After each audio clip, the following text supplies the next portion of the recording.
I'm going to tell you which of them carried me through some of the darkest moments of my life last year. And at the end of the video, I'll be sharing the 4 things these women's story taught me about how God actually sees me, and it's how he sees you too.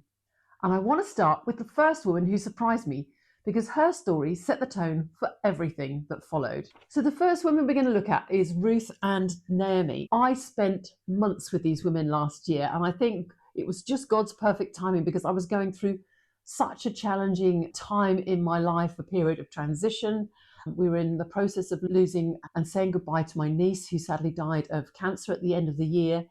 It was just really, really hard in so many ways.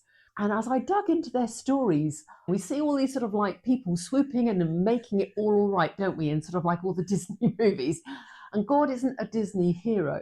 And actually, we see Ruth and Naomi go through some genuinely hard, really hard stuff. Ruth loses her husband, but Naomi loses both her husband and her sons. And she's stuck in a foreign country without all her friends and neighbours that know her and love her.